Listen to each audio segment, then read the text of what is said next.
Are you on the right mic? I hope I'm on the right mic. I've always been on this mic. It's the same mic. Hello, ladies and gentlemen, and welcome back to Weekly Geek, hosted by the Wolf Order. I am the future GG Cup winner, Travis Snell, and I'm joined by... I guess I'm the chosen one, Taylor Field. I don't know where that came from, though. What was the last thing you did? I guess it works because we're talking about some Star Wars stuff tonight, but I don't know the last thing you did on air. You were here for news last week when we did the Halloween movies and stuff. It could possibly be my, I was doing some Gauntlet promos, might have been Oh, right. doing some work there. Yeah, that was something. Did you like people... that? Yeah, I do remember now why. There is a certain gold about Taylor doing Gauntlet promos alone, but I do remember why. I or someone need to be there to guide you in a sense. I was trying to find it here to share the listeners just a little preview of what they're getting come this Thursday. Gauntlet promos will be released here. Let's listen to this piece of art right here from Taylor Field.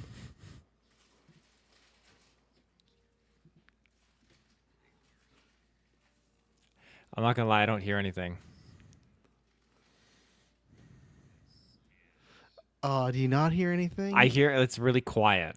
Like you got to crank the audio or something. I wonder if Windows Share doesn't have audio. Hang on, I got a way to do this. Hang on. He's got a way. Great guys on this roster. They work hard. They play hard.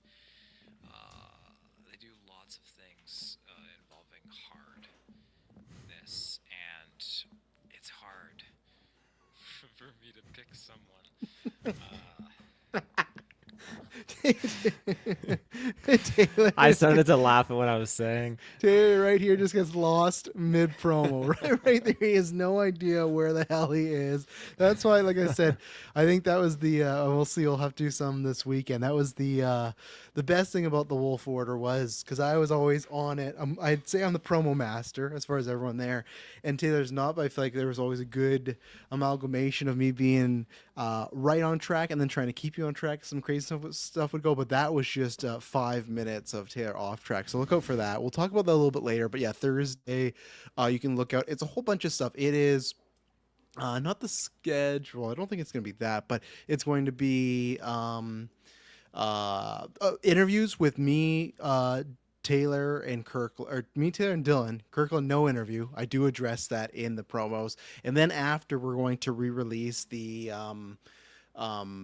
what is it, the Geek First Retro. So when Geek First Gauntlet was ending 3 years ago, 1094 days to be exact, we did a retrospective watching all the seasons and talking about them. We got a bunch behind the scenes. If you want the stories, look out for that. Also on YouTube, I will release just the Geek First, the GV Day Gauntlet tribute, so that kind of works as a retrospective too, just because there's tons of people that is like we haven't done it in 3 years, but then also there was like season 3 was all over. We've talked about it because of COVID. So season 3, it's like we would do them like once or twice a year, and like we didn't even do a finale for season 3. That was kind of the last the 2022 extra live stream. So that's why we're kind of putting stuff out there, because sure, the last event was 3 years ago, but the last couple years before that, it wasn't just really represented. We will talk about that during extra life. But Espos has watched first ever Taylor and Kirkland Black Ops 2 Gauntlet match the other day, one ending and a comeback.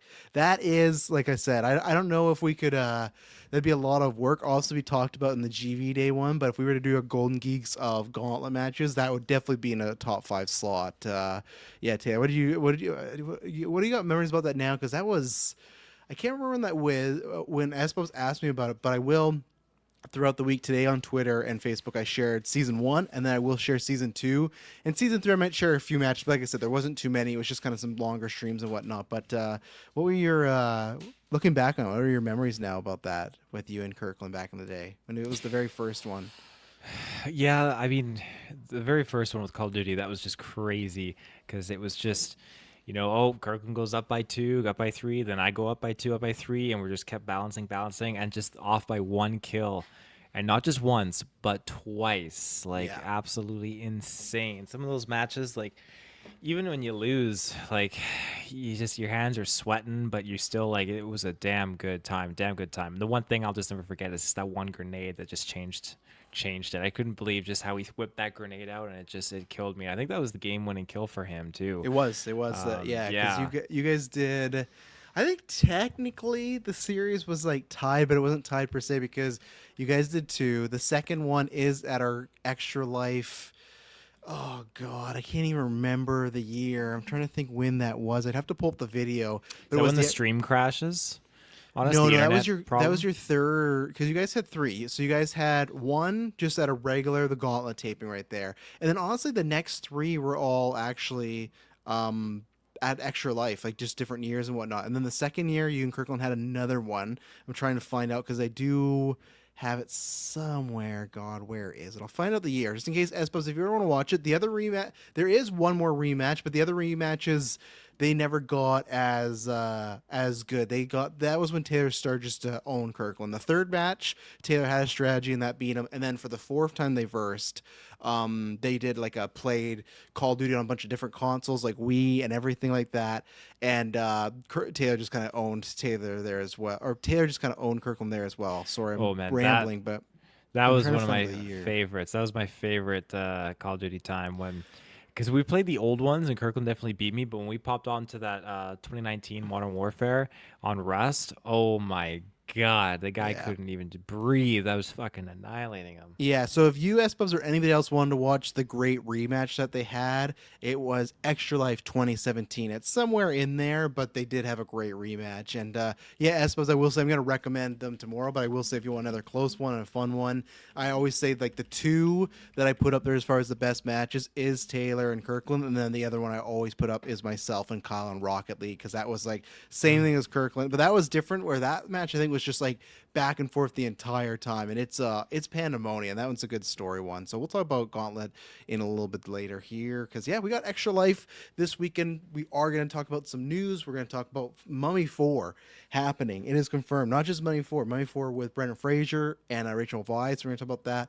We're going to talk about Predator Badlands predictions, and we're going to talk about Rogue Squadron. You know the thing that Taylor's been championing probably since year one of podcasts before it was even a movie. Well, maybe it's a show. So we're going to talk about all that. And any questions you want to throw in chat, go ahead, and then we'll do some what we've been watching, and we are going to talk about Extra Life because this is the last newscast this week. What else? You had Side Quest drop. You had me and Dylan did it. I keep saying this. I hate the title, but Welcome to Welcome to Do Derry. episode 2 spoilers review. That was lots of fun. Lots to break down there. And then this Thursday, like I said, we got Gauntlet stuff dropping. So some retrospective, some interviews, and Comic Book Virgins where we review Predator versus Black Panther, Wolverine, and Spider-Man. Even if you've not read them, they're fun conversations, but I would recommend going to read them and then listening to it. And then Friday's Predator Badlands, and then Saturday is the 24-hour stream, staying up 10 a.m. PST, November 8th, all the way to 10 a.m. PST, November 9th. Are you ready, Taylor? Are your bones settled? Obviously, you've had a busy week because you've been moving, so are you ready to just... it's not... There's sometimes that's easy to stream stuff, like maybe those early hours, or yeah, I guess early hours, but there's still a lot to be done. A whole tournament's going to be happening. Whole tournaments, yeah. I think I think I'm gonna do okay. I'm being pretty positive about it. I mean, what do I have to lose, right? You say that, and I will give people a quick little preview on his interviews. Your interviews, you sound like the most down and out person. And this is like, I will give you Taylor's like resume, and this is how I'll start. I'll wait. Actually, we'll circle back to it. I'll wait. So, Extra Life is this weekend. Let me pull up the schedule. So, we are going to talk about it a little bit here. So, obviously, if you don't want to listen to it, you can skip ahead a little bit. But obviously, this is a very big thing for us. This is a big thing for everybody. We are trying to raise at least 1,500. We have goals, stretch goals for the other ones. But if we can get to 1,500, we would have raised 20,000 Canadian dollars for the BC Children's Hospital. That would be a huge milestone for us.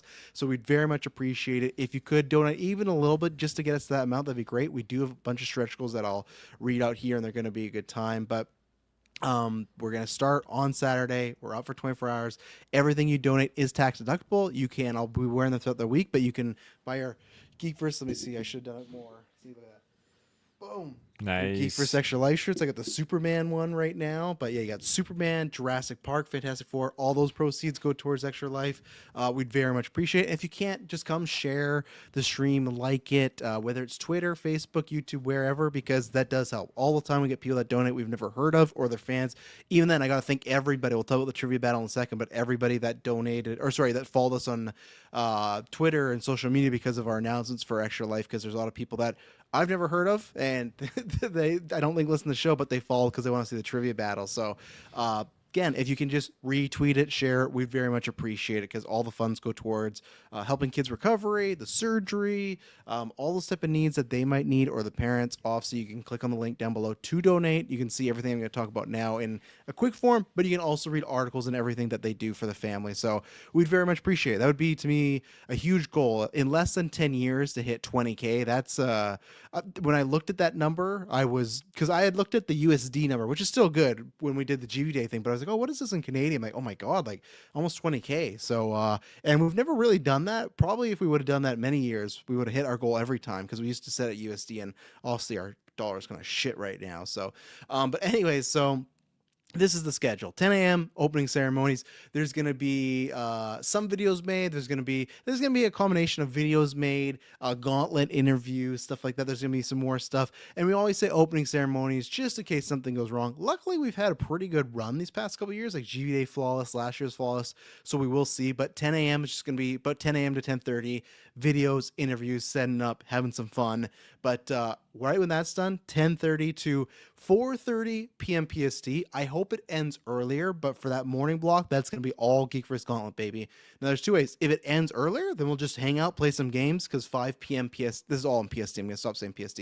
5 p.m. is all the trivia battle. So I'm hoping it's going to end early, and then we'll play games. If it doesn't, we will finish the tournament after the trivia battle. I don't know when. My hope is if it's one of us Geek vs. guys that's there the whole night, we can kind of do it whenever. But the tournament, we can't book it, and people are going to be showing up at different times throughout it. So it is a tough thing to kind of book, because we don't know how long matches are going to go. Like, we talk about it. You'll listen to retrospective and Gauntlet. Some stuff was planned. Some surprises are a little written.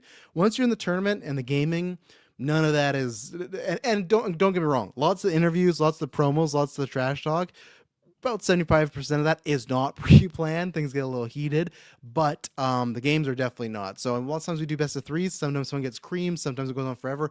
We really don't know. So that's why it's going to be 10:30 a.m. to 4:30 p.m. PST. I'll give the whole schedule, and we'll come back to Gauntlet, because we are going to determine the first, because we have 5 rounds in this tournament.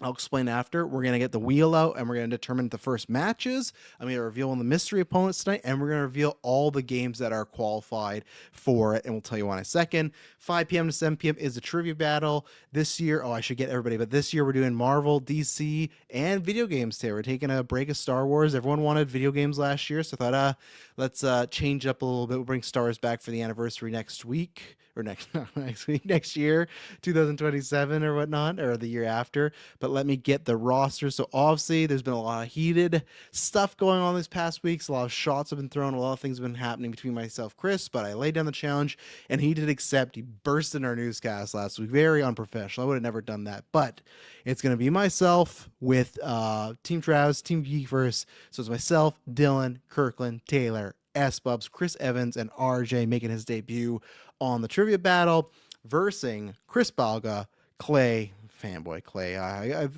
dealt with this guy before, my God. Ben from Real Anarchy, Dave the Film Junkie, William from Sci-Fi Center, and Travis Hines, the other Travis, lesser, better Canadian. We are up a man, so I feel good about that, Taylor, our chances right now. He's been muted for a while, so I don't know what's happening if cats are fighting. But yeah, trivia battle. Each team gets 10 questions. There's steal chances, and we're gonna do Star Wars, so we're gonna do video games, Marvel, and DC. Hopefully somebody can make a tiebreaker question if that's needed. And yeah, all I have to say, Chris, is be careful what you wish for. You wanted to be in the big bright lights. You wanted the opportunity. You wanted to be a captain, a leader of a team. I hope you don't embarrass yourself by making your little dream here come true. So I can't wait, and I welcome the challenge, my former Marvel Alliance brethren. So, and then after that, we will have. So here's the thing as well, because the Gauntlet, if that goes later, and because people's schedules, these are events that are happening. They have times, but they could be all over. The events after trivia can kind of go in a tailspin, so you never know. So the plan is 7 p.m., 8 p.m., 10 p.m., 8 a.m. for these other events, but these events will happen. We're going to do Liar's Dice. We've memed about this for a couple of years. So Liar's Dice from Pirates of the Caribbean. I got the dice. I got like 25 die. We're going to get the cups. We're going to on air. I got the 2 cameras working. I did test out. So yes, for Gauntlet, entrances will be happening because we got 2 camera setup system. But we're going to do Liar's Dice. That'll be a lot of fun. And then after that will be Rookie Celebrity GM mode. Last year, we had some fun segments because I was playing GM mode where everyone was tired and everyone was locked in. Even Taylor, you can go back. It's a very impressive moment where I thought Taylor was passed out, but I quizzed him on the GM mode stuff. And I was cognitively aware. You were, but so what's going to happen is I'm sitting out and I'm fair for everybody. Even Taylor, my Wolf Order. It's not Gauntlet. This is just for fun. I've used all the 100 creative wrestler spots, so it's going to be celebrities. Dexter, Batman, Taylor Swift, etc. I don't want to say anything more, but it's going to be a roster of. There's only 3 wrestlers. I will say that there's John Cena. I guess there's 4 actually. There's John Cena, The Rock, Batista, and Perk Kurt. He's in there, but the rest are all celebrities from different franchises. And it's going to be Taylor versus Dylan versus Kirkland. They're going to book the shows. They're going to see who can get better ratings, and I'm going to be there just giving advice. Literally, I'm not going to be leaning one way or another. I want to see them put on the best show. So SBub says I'll be backseat gaming in the chat. Oh yeah, absolutely, SBub. So that'll be a fun time to have you there. But yeah, we had lots of fun with GM mode. Obviously, me and the gimmick guys do have GM mode. It's a staple of the gimmick. But even if you're not a wrestling fan, this will be fun with the characters I put in. And I think it's just going to be like it's going to be a crapshoot with these guys playing them. So it's going to be a good time. Right now we have chess listed. That's a TBD because Kirkland might have the board, and we don't know he's in Japan. So if chess might get bumped to next year, we'll see. But we wanted to do some rematches. We were actually gonna be filming some scenes for a movie as well with the chess, but I have to confirm some stuff. And then finally, we're gonna do a first time ever. I hope this is gonna go swimmingly. At 8 a.m., I'm gonna host Jeopardy. We've never done an event early in the morning other than head shaving. No one's shaving their heads this year. So at 8 a.m., I'm gonna do Jeopardy, and it's gonna be questions. It's like Jeopardy. And the answers are going to be easy because it's only Jurassic Park, Superman, or Fantastic Four. The questions might be hard, and I might, try to switch up a little bit, but I think it gives everyone a chance. And that if we hit $500, if you donate or become a patron, you could join that morning too if you want to. Also, you can just watch, but if you want to join, call in. It's going to be myself hosting with Taylor, Kirkland, and Dylan competing. Kirkland says he hated Jeopardy before he left Japan, and I'm happy this event's happening. And then here you go. Here's the unlocks, and then we'll get back to the matches here. Like I said, if we get $500, Jeopardy becomes an open event, so anyone can join. We'll have Zoom, so unlimited spots. At $750, and these are at the Canadian amounts too, by the way. So $750, we're going to be doing karaoke. That's become a staple. People love that. And if we hit that, we're going to be singing.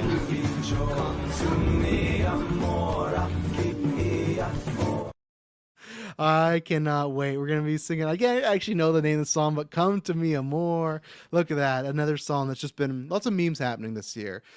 If we hit 1,000, I think I have them right here. Taylor, I got the Harry Potter jelly beans. Oh, you got them. Yeah, this is a throwback to one time. I can't remember who had them. I think Dylan had them in this place, and we tried them on air. I bought them and brought them to his Oh, you house. did? Okay, Yeah. there you go. Yeah, we tried them at the Custard Dome, and just even reading these flavors. Earwax, vomit. Earwalk.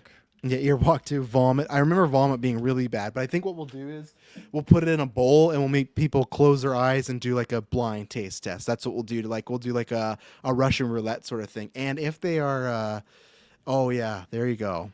Yeah. Let's see if I can find the one where you spin it and you try it. You just were on one where I was looking really grossed out and stuff like that. I think I got a lot of bad ones, but yeah, this was a long time ago. But yeah, there you go. Down the is this hatch. the one? Oh, you look happy with that one. Okay, but I know I got earwax and vomit, but I think I was on the part where I got the worst one. You kind of scrub past it. It's okay because I put that to highlight in the 10 year. There you go. What's that one there?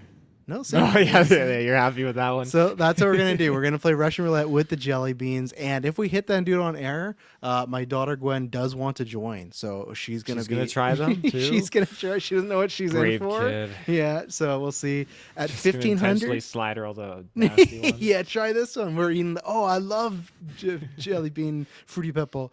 At 1500, we're gonna be playing Twister, which could be really dangerous for playing that like 3, 4 a.m. etc. But we're gonna be doing that, and then so those are all day unlocks. So that's if we can hit our full goal, and then the stretch goals. If we can get to 2000, we will record a live bread and butter, 3 a.m., 4 a.m. If people watch GV Day, they know the 1 a.m. spot was like risky. That's what we'll do. If someone's sleeping, we'll wake them up and say, hey, I want to be in the situation where we have to wake someone up and say, hey, we got to record a podcast right now. And we have a topic prime, but if we have any topics sent in, we'll just do a Q&A for about an hour.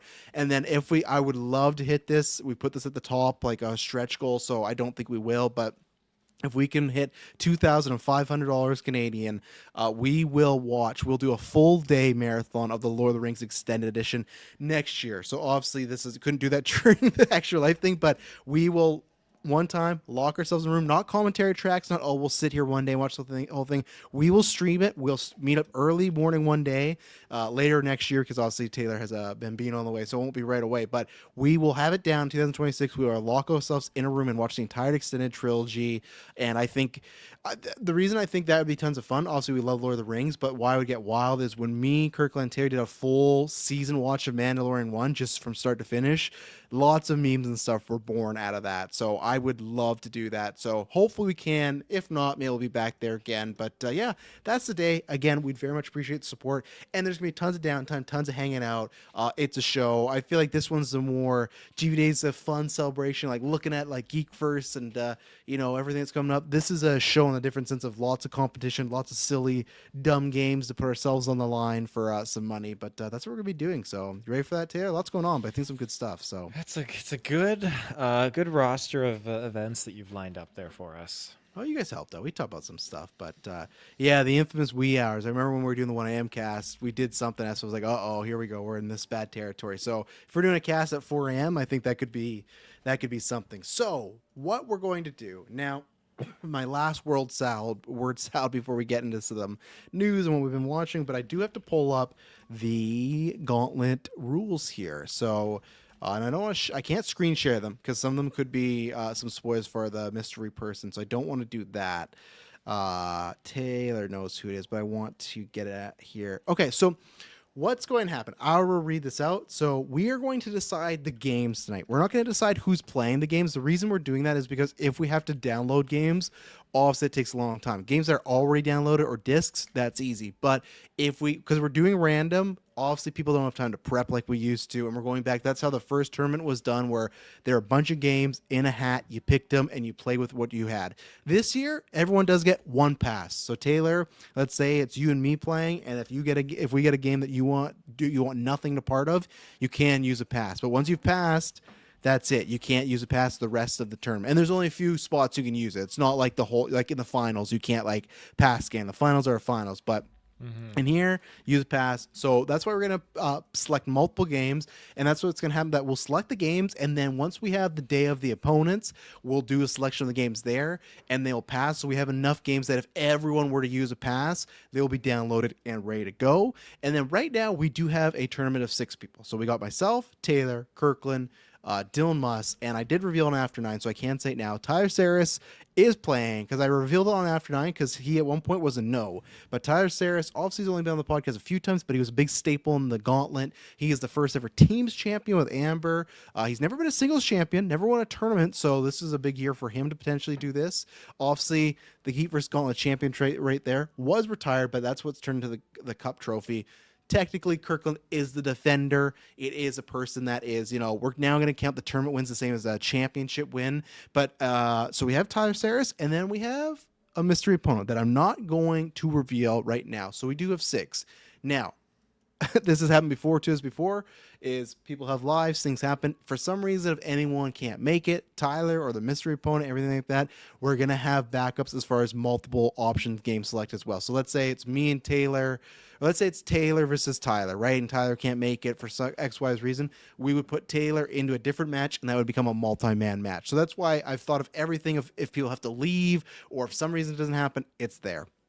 Finally, everyone starts with 4 points. You're probably wondering why it's 4 points in a point system, because in the tournament you can bet. So let's say, and there's been any people that have climbed up the ranks, you can bet 2 points. So Taylor's gonna start with 4 points. Let's say it's me and Kirkland, and we're fighting in WWE. Taylor's probably going to go, oh, I'll put 2 points on Travis and, get the win there. But maybe if Kirkland gets the upset, then that means Taylor goes down. And that's how we'll rank the people, because we can't do a round robin. That would take too long. And we do the point system because when we have uneven numbers at times, it just works out that way. So that's how we're going to do it. It's a point-based system, and we'll update you throughout the whole day going on, everything like that. We have a score sheet. And I think that's everything. So my last thing is the rounds here. So round 1 is just going to be... Round 1 and round 2 are just kind of 1v1s, or like a 1v1 and a 3, versus each other. It's just going to be random matches with everybody else. Round 3 is a Smash multi-man. So that's everyone that's there gets a controller and goes for it. Now, right now, if the 6 stays, there's going to be 3 teams of 6 in round 4, and we're all going to fight each other. So there's going to be teams matched as well. So tag teams going on. For some reason, if there was 5, like an uneven number, in the Smash multi-man, the person that has the worst record would be kicked out of the tag team. So they could bet and they could watch from the side. But so that's why in Smash, if we have an uneven number, you want to perform, because if you're in last place, you don't get to play in the next round. You could bet and maybe win some points. But again, I have kind of option A and option B for the numbers. And then the finals, which is we do movie 20 questions. So that's, I'd say, okay, which Taylor hates this game. But let's say I have Waterboy. Taylor doesn't know that. He gets 20 questions to try and figure out what that is. There's some other movie games as well. And then I forgot to say the finals is a best of 5. So it's the movie 20 questions. It's 2 games the players pick, and then 2 random games. So Taylor, repeat that all back. No, I'm joking. Fuck no. I will, the day of, all that will be posted again. It'll make sense. It's very similar to the old school one. So we're going to bring up the matches first, Taylor Field. So I'm going to share it here. Where is, did I throw it? No, I should have the wheels somewhere. Hang on. Let me check 1 second. Too many tabs today, Taylor, opening stuff. Okay, one time. Let me kill some that's while I kill some time and get these wheel up. You were doing an interview, and I won't spoil it, but your interview was very down now, talking about you being a loser. Taylor has won Taylor likes to pull the wool over people's eyes. He has won the world, he won the world title once. You're like me. I was the first person to do it, but you've won every single title there is. You and me share the same thing, that you and I have never won a tournament. So we do have that to check off. But you are a sports champion, you're a world champion, and then you won the team titles twice. You won it once with Kirkland and then once with me. So if you won 4 titles, but Taylor's like, oh, I always lose. Season 1, Taylor, yes, he was our jobber, but season 2... That's all I remember is season 1. You don't... Yeah, but season 2, Wolf Order, we were running games. Like I said, you were sports champion, teams champion, so you talk about woe is me, but you got a good record for... Tyler doesn't have a single championship, Dylan's never won the sports title. Didn't Tyler get teams? He did, but he's never got a singles title. Oh, singles. Yeah, that's right. Right? That's right. And you got that, so I know what you're trying to do here, but I'm not buying it, No comment. Okay, there you go.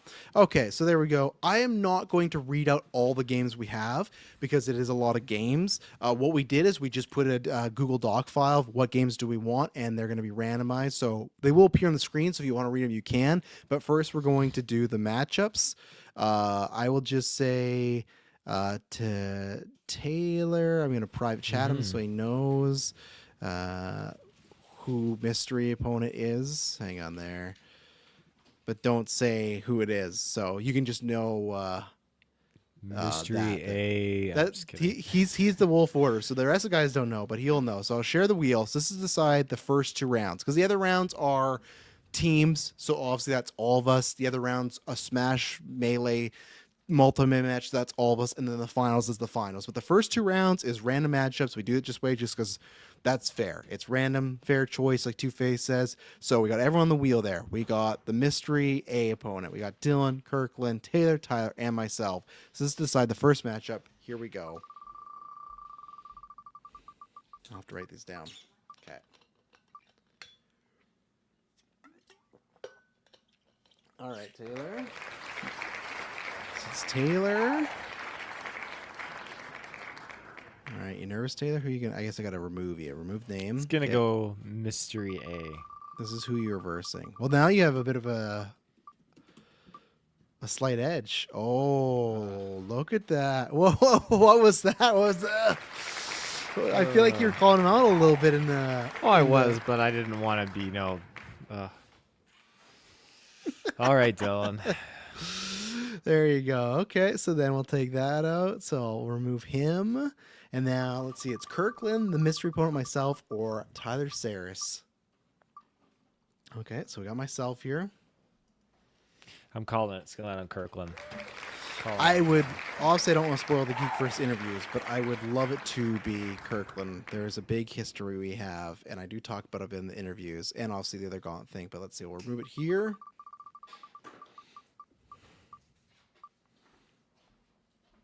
Oh my Oh, look at goodness! that. It's gonna be mystery. Hey, that's gonna be It's fitting. very interesting. Okay, so Mr. A opponent. Okay, and then that means it's gonna be Kirkland and Tyler. So there you go. You're gonna get Kirkland and Tyler. So me versus the mystery, and then Kirkland versus Tyler. That's interesting. So yeah, I have something to tell you off air. So that's gonna be a little bit more interesting there. So now what we do is we're gonna do the same thing again for round 2 because round 2 is random, but it will not be the same opponents here. So let me go by it, or sorry, it won't be like you won't. Taylor can't verse Dylan again. It has to be new people. So let's see here. I'll just put A and then Travis, and then am I missing somebody? Dylan. Okay, there we go. Okay, so this is for round 2, and then we're gonna decide the games. So if we get the same one, we'll spin again. So that's okay. So mystery opponent, round 2. Okay, who's he versing there? Or she, or they. You never know. Okay, here we go. Mystery A.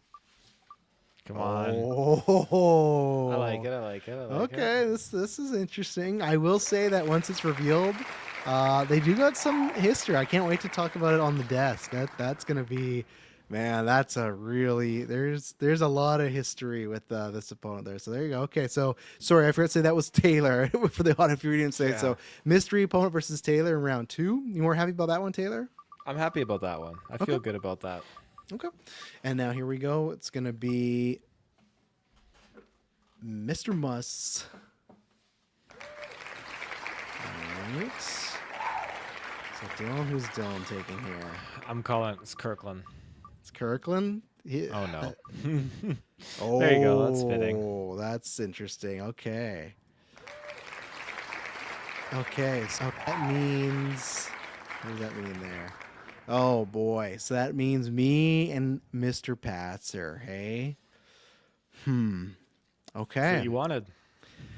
I did want that. I'm just kind of surprised it happened. I honestly had, you can listen to the interviews. I have no problem saying it. Kirkland's had my number for a long time. I beat him once, and ever since then he's beat me. But I do want that. This is the chance to get the monkey off my back. So I just, honestly, I kind of just told myself it wasn't going to happen this year, but it's going to happen. So, okay. Well, we'll have to see what happens there. So now let's get into the. So that's the first. So the first rounds are Kirkland versus Tyler Saris, Taylor versus Dylan, and then Travis versus mystery opponent, who almost said, and the mystery opponent in round 2 versus Taylor, Dylan versus Saris, and Kirkland versus Travis. So there you go. There's some interesting ones. So now we'll bring up the games here. Let's stop sharing that. So this is what's just going to be the pool of games now. So like I said, it's going to be the 18. We're not going to know who's playing what because we don't want any prep time. We want everyone on the fair thing. So clearly, obviously, a madman could play all 18 games. So we're going to do first the 18 solo games. Taylor, could you write these down for me because I'm doing the wheel? Mm-hmm. Okay, so can you just make a document and put solo for now? Because we're going to do solo and then the multi-man and then the teams. I know how many we need for each of them. So Okay, that's why we do cutouts, folks. This is going a little longer, but you know what? We're doing it fair. Every geek can now log on and see. Fans can see it, and we won't have time to do it. Well, like I said, because we didn't want to download the games, because that would have just ruined the stream. So, shout out to the boys and everything. So I will click the. So just put solo right now. So we need 18 of these. Okay. I'm not gonna remove any because we gotta use them for other things. So let's see. Ooh, okay. Strikers, Battle League. Which one is that? Is it GameCube or the new one? I think Battle League is the new one. I think, isn't it?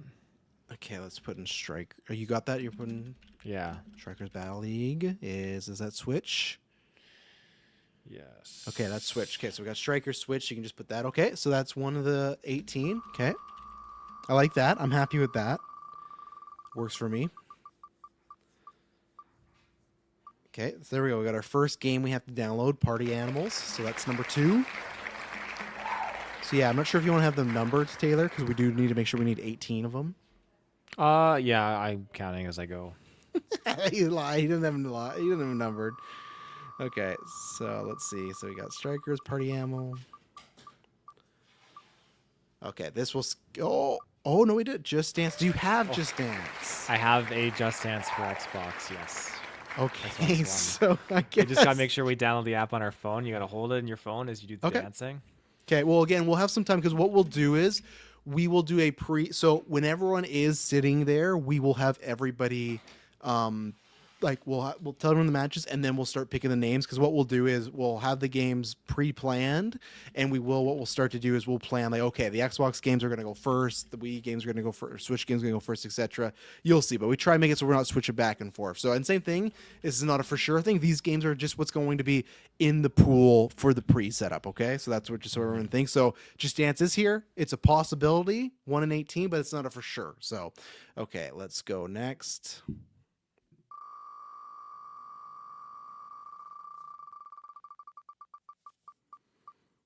Oh, a very, go. a very controversial game in the Geek vs. Gauntlet. Me and Kirkland have played that, and they're two of the most dog shit rounds ever. But they were very quick, and that was a game that's very quick. So, okay, UFC is on the board. Okay.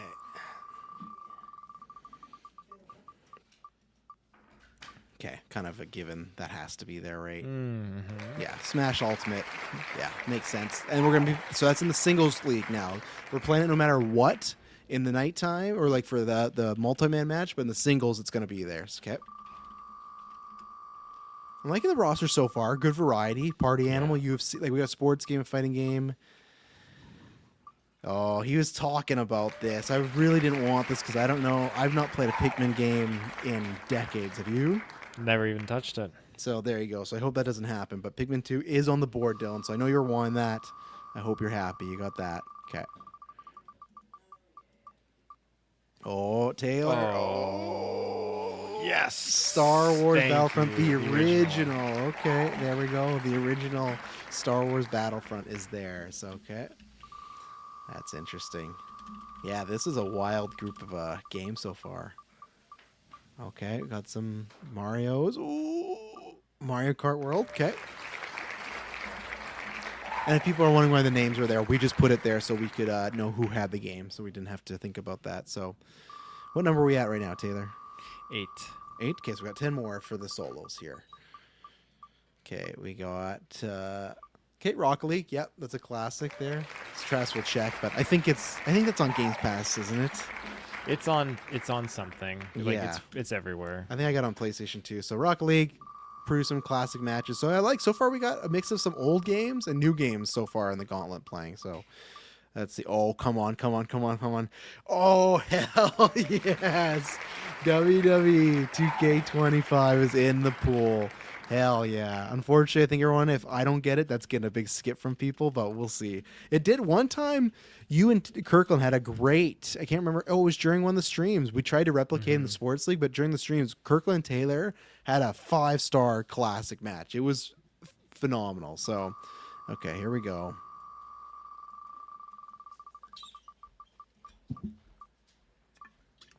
Okay, we did that already, so I'll skip. I just didn't remove them because we might need. Well, actually, Just Dance I can remove because we wouldn't be. That's not a multi. Is it multiplayer? Just Dance? Or is it just I believe it has multiplayer. Yeah. Okay, then I'll put it in the multiplayer slot. Can you create a multiplayer tab and put that there because we need So solo, multi-man teams, and then multiplayer. just multi. Multi is fine. Like Multi-man. Yeah, multiplayer is just one tab. Multi-man's the same one. That's the same as multiplayer. Yes. Okay. Just put multiplayer. Okay. My bad. Okay, so we got Just Dance, but that's not gonna be in teams, so there we go. Wait, was I putting Just Dance into the multiplayer Yes, it's a multiplayer Okay. and solo. So and solo? okay, and if we got doubles, then we'll do put strikers there as well. That's in the multiplayer as well. So if we hit the doubles, We do didn't that. finish the 18 for solo. I know because we're hitting these again. I'm just putting them there, but I'm gonna Oh, remove them okay. now. So because they can double as that. So, but I'll remove them now because like strikers could be a solo and a multi-man or like a team. Or wait, where'd you put strikers? Is that multi-man or in It's teams? in multiplayer and solo. Sorry, put it on teams, not multiplayer. Put it on That's my bad. Yeah, teams. Okay. you're seeing how the sausage gets made, everybody.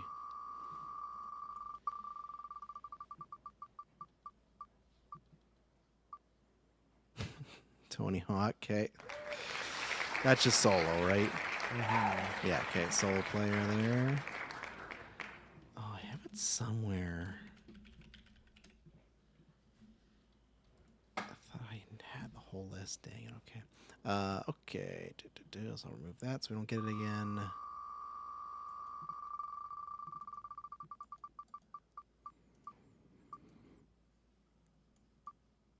Okay, you see, so I'll remove that this time because can't do teams there. And is that going multiplayer? No, because that can't be multiplayer or anything like that. So Okay. we'll just take that out there. Let's see, remove that. That was my bad. I'll remove the ones from now on that are just single player. I should have done that before, so sorry, fam. Is Party Animals, can you do teams? I don't know. I just saw that it was a party game of some sorts. Let's see. Party Animals. How many players local? You can do 4. Okay, so put that into multi-person. Multi-person. Yeah, because multi-person we need 8 games. Because just in case people were to skip, that's why I found the number. So and teams we only need 3 games, so very easy. So Okay. and teams right now we just have strikers, right? Correct. Okay, so we'll remove Party Animals. Actually, I'm sorry. We need no, we don't. Never mind. I saw it wrong. Gears. Okay, so with Gears, I know that can be a solo one. Well, actually, we're just doing that. Can it be multi-person or is it just solo? Yeah, you can do versus. Okay, so then I'll just put in solo for now. If we get it again, then I'll remove it next time. But okay. How many more do we need for solo? Let's see. 1, 2, 3, 4, 5, 6. We got 12 so far, so we need 6 more. 6 more. Okay, so for charades, you can put in the teams.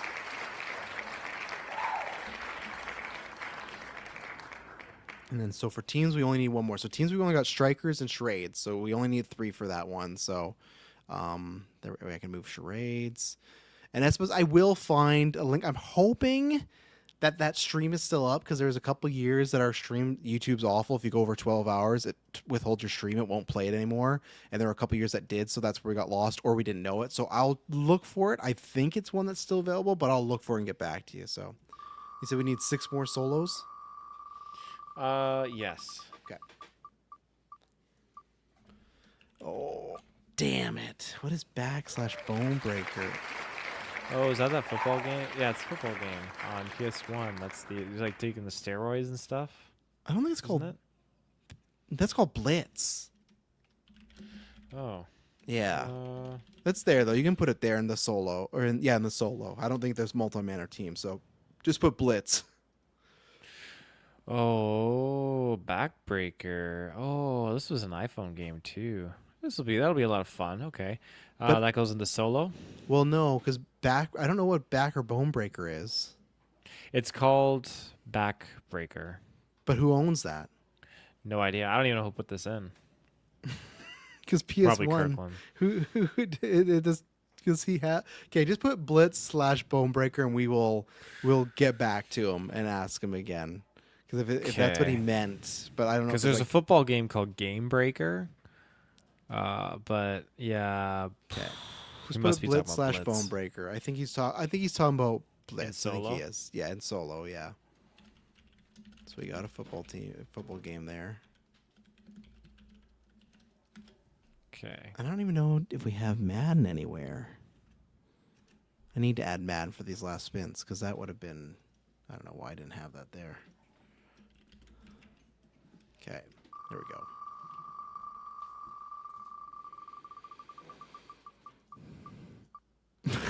I'm glad I didn't land on that. That would have been really fraudulent there if it landed on Madden.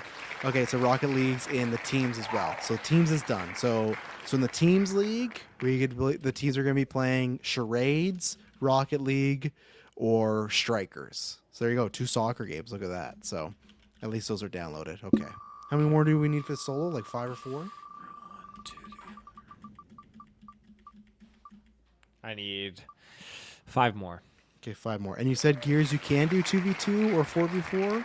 Or like I know 4 there's multiplayer? there's 4-player multiplayer. I know you can do 1v1. I'm pretty sure you can do 2v. Yeah, you can do 2v2. We've done it before, actually. 2 Gears people versus 2 other Gears people? Mm-hmm. But can you do it in a 4-way though? As 4 Pretty like sure a you multi. can do 4-player. Yeah. Okay, but like 4 all versus each other, right? That's what I'm getting at. That Like the free for all you mean? yeah, Let's free see. for all. Yeah, because that's what we're needing is multi-man or single games now. Let's see.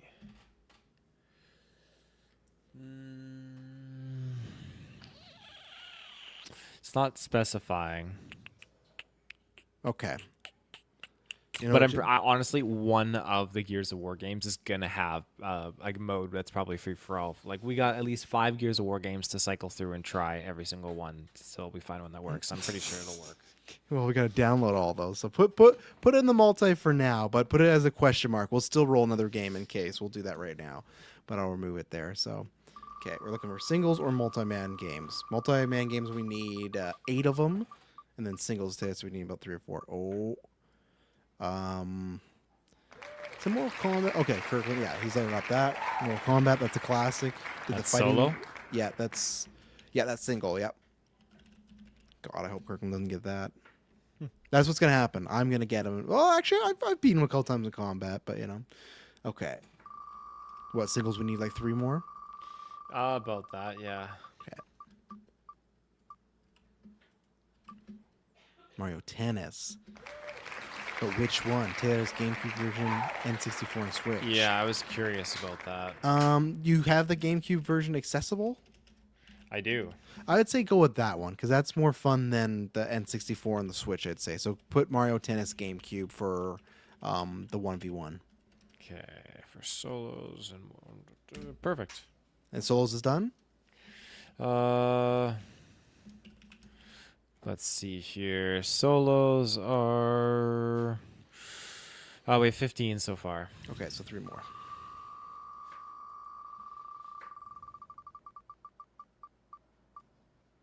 Oh no, one of these games I was scared to see. Bomberman. Bomberman is so fun. Oh my that's great. gosh. I've never played it, so that's not gonna help me. But okay, Bomberman it is. So we need 3 more. That can't be a multi-person game, can it? Yeah, it goes up to 4 people. Is And it it 4 can be people? free for all. Okay. It can be free for all. Okay, I'll leave it there for now. It's not in there yet, but it's in the singles at least. So 'cause remember, it's random. We're not just saying, "Oh, I'll put it in there." Oh, come on, yeah. Overcooked. Nice. That's a Yes. classic. That's a great one. Happy about Overcooked. Okay, this is and we'll have Taylor read them off when we're done. But this is the last singles player game that will be in the pool of games for the Geek vs. Gauntlet Cup. I don't even know what that is. Just a Nintendo Switch.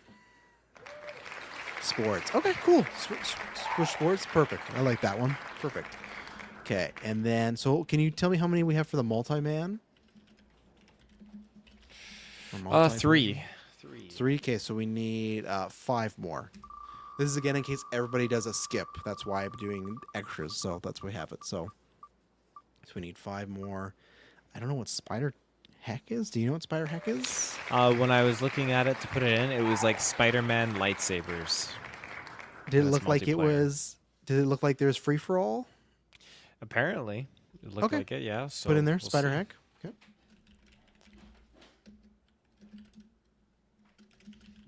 Okay.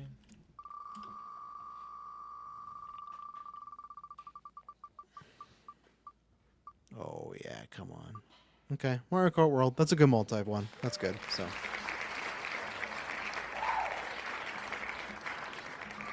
So we need 5. So what? We need 3 more. Okay.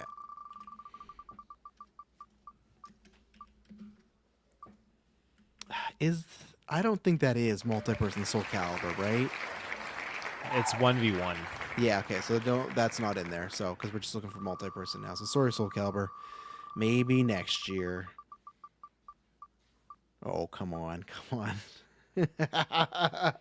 I'm glad yes, that's made get it. it in there in the multi-person. Hell yeah, I got 2 chances, S-Bubs, at some WWE. Okay.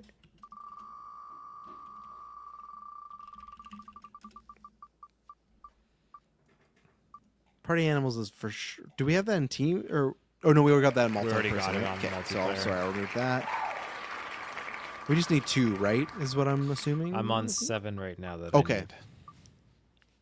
Poken's not multi-person though, is It's it? not. It's That 1v1. sucks. Sorry, not this year. We can still bring it all, so we can still play it, but and obviously because it can still be agreed upon in the finals, right? Because that's not multi-person either, right? That's like team. All Stars 3 mode. No, there wouldn't yeah, be it's 3 not- teams. You'd have to Yeah. have 4 teams. And here's the thing: for the games we put on the list, Taylor can still bring Pokemon. Because when we get to the finals is like this pool. But if Taylor and I decide, not that I would, but if Taylor's like we could do Pokken, then it could be there. All the games are back in for the finals, but for these ones, we just needed to actually download for the games right away, so we're not sitting around waiting. So, okay, we're still just trying to get 2 more here. Okay, this should be obvious. Okay, well, we had that already in multi, right? Or is it just single? Just in single. Okay, so put it in there so we could see Smash 3 times in one night, which would be Dylan's dream. We're getting some weapons though for sure. Okay, last multi-person match possible in the pool.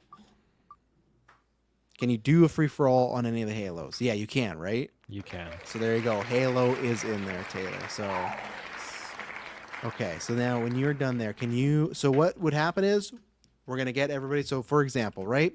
So we got Dylan and Taylor, right?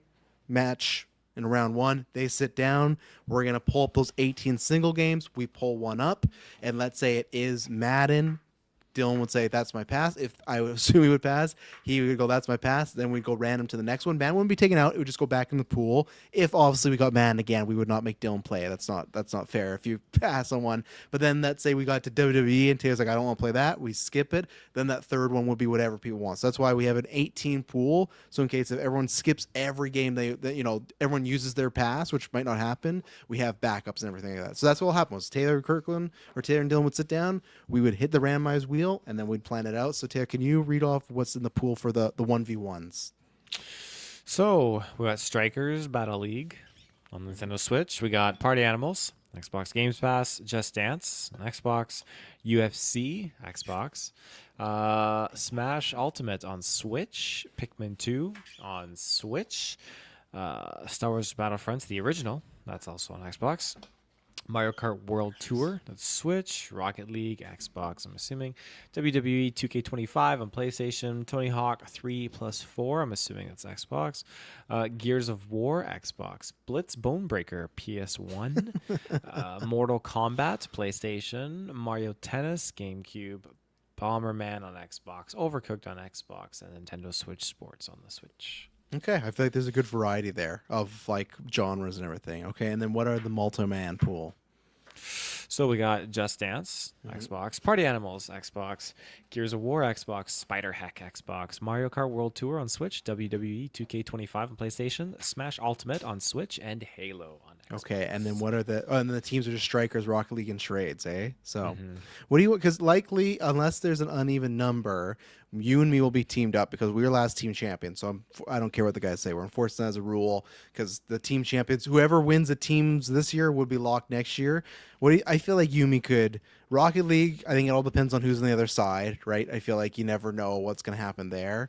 What's the other one? Striker. I feel like Strikers and Charades were good. Like I think if Yumi gets Strikers or Charades, we're beating whoever's on the other side. I think Rocket League yeah. for us would be the only one that would be an iffy part. So we'll I see. agree. So there goes, ladies and gentlemen. We'll post that. It's gonna be tons of fun. So it took a little bit longer. I'm gonna add this because I want to do something different because that took longer. So I apologize to the live people. But can you just send me that list on Facebook, Taylor, so I can give that to the boys tomorrow? So I know Dylan will be cramming. He got Wednesday and Thursday to practice up. You know, he'll get ready and cream us all. But ladies and gentlemen, let's talk about some news. Finally, get into it. Mummy 4, Taylor. It's funny. A couple weeks ago, I talked about this on Trash Told You, and I don't hate saying this anymore because I just, I don't want anyone to think I'm offending them. I just remember 3-4 years ago, I always bring this up. I'm sorry, but for new listeners, when someone on our survey gave us a negative thing, they said, "Oh, I don't like you guys covering these C tier, lower tier rumors." Literally, I'd have to look it up. I think it was 2 weeks ago, less than. I will, as you're talking on Trash Told You, there was a C tier rumor. I guess actually, sorry, it's B tier. I'll give the Scooper credit. He has moved up in the ranks, but it's a B tier, and it said, yeah, they're working on this, and I was very confused.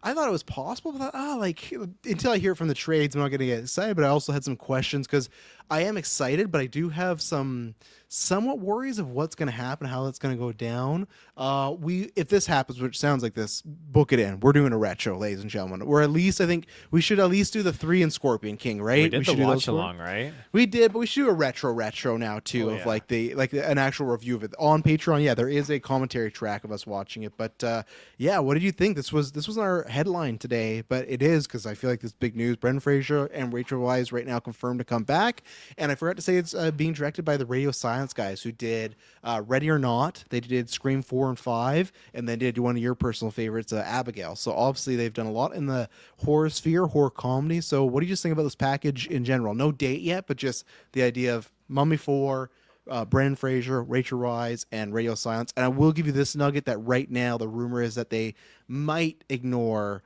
Mummy 3. That's a C+ rumor, so take that with a grain of salt. That wasn't in the reports of the movie being confirmed, but there was a scoop that said that they heard that they're going to just ignore the third because obviously Rachel Weisz was recast there. But yeah, what are your thoughts about this? Yeah, I mean it's fair, ignore the third one for sure, but no, I think this is so surreal, and while I think that this team tackling it makes sense, I think they really knocked it out of the park with some of these horror elements and such. But these horror movies like Ready or Not has a nice comedic kind of beat to it on top of just having all these scary horror terrifying moments. I think it really fits. Same with Abigail, it had comedic beats, so there's a really good kind of mesh between the two, and I think that's what The Mummy is. When I was a kid, those movies terrified me more than they were comedic, but as an adult I can really appreciate the comedy factors of it, like Benny and Wrong Side of the River, all that kind of stuff, and Emotep. It's got some great memes, and that's just the fact that they're tackling it, a part of me, based on with Scream, Ready or Not, and Abigail, a part of me just feels that this is just someone who is a fan of those old Brendan Fraser Mummy movies and just really wants to just be able to do justice for that franchise and just kind of dive into it. And I'm so stoked for it.